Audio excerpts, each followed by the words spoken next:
As a head of Islamic Finance at the London Stock Exchange Group, how do you perceive the evolving role of Islamic finance in shaping the future of global capital markets, especially amid growing demand for ethical and sustainable investment instruments? I think the Islamic finance industry has played a phenomenal role in promoting capital markets. You see that with the Sukuk adoption around the world. So when you look at the Sukuk as an instrument within Islamic finance, it's over $1 trillion in total outstanding issuances. About 50% of Sukuk investors are not Islamic investors, but conventional investors. And increasingly, Sukuk is forming the part of ESG indices, sustainability indices, and other indices, even in the conventional segment of the financial services sector. So it's going to continue to play a very prominent role. And we see the evolution of that with the growing importance of sustainability considerations, with the growing importance of ESG considerations. Sukuk is very, very ideally placed to be able to take advantage of that and to drive the growth in a number of OIC countries as the industry evolves. LSEG has witnessed a significant growth in Sukuk listings and the offering of Islamic financial instruments aligned with ESG standards. Which markets currently show the highest growth potential, and how is LSEG adapting its services to meet the needs of these markets?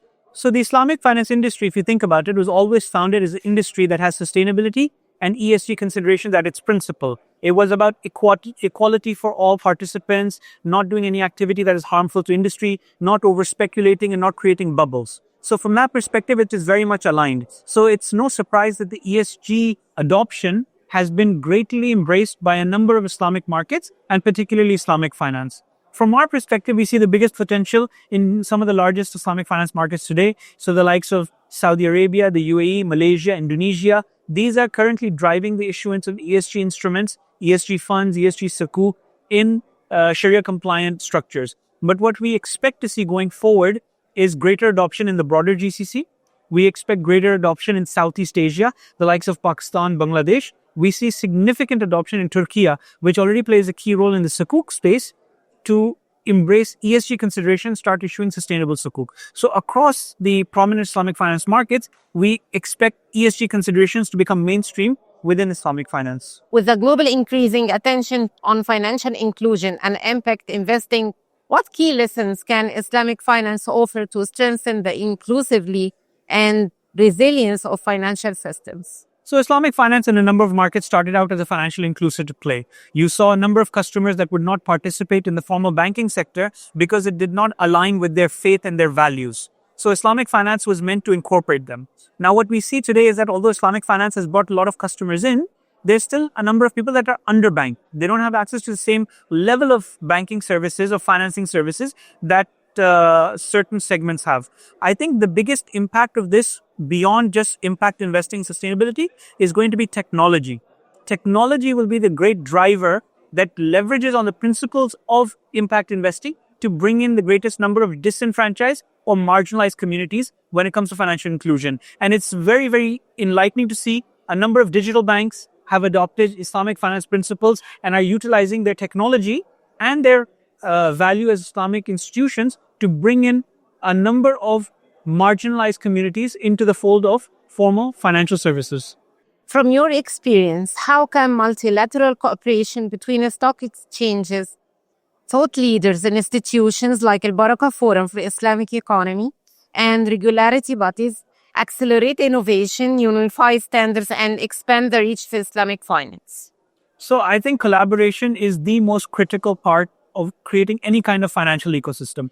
If you look at all the major financial hubs around the world, whether it is London, whether it is New York, whether it is Singapore, the one thing that they have in common is that they create an ecosystem amongst different types of stakeholders that can help create synergies and facilitate the growth of those segments. So Islamic finance is no different from that regard as well.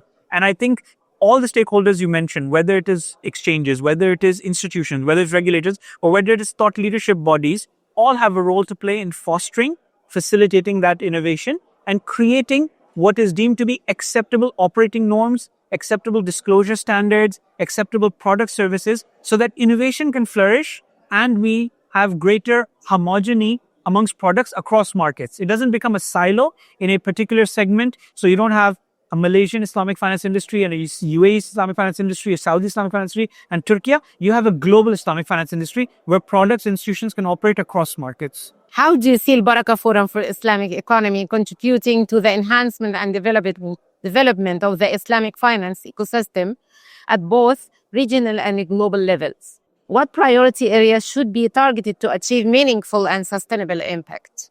I think AlBaraka Forum plays a very, very critical role to the development of the industry because you need stakeholders who are coming at it not from an institutional perspective in terms of, building out an institution, but from a holistic perspective to identify the challenges that exist, to bring stakeholders together, to be able to debate those, to come up with actionable recommendations, and then to facilitate those recommendations into initiatives that can be rolled out in those markets. So I don't think that this role of AlBaraka can be understated. It's a very, very critical role, and other stakeholders as well who play that thought leadership function. The areas of focus, I think, should be around the challenges that exist within the industry. I think sustainability is a key driver, and I'm glad to see that being a focus. I think innovation is a key driver, and I'm glad to see that as a focus. International cooperation is there, but I think the most critical component is how do you convert the discussions and the recommendations that come out into actionable initiatives that can actually have an impact on the ground.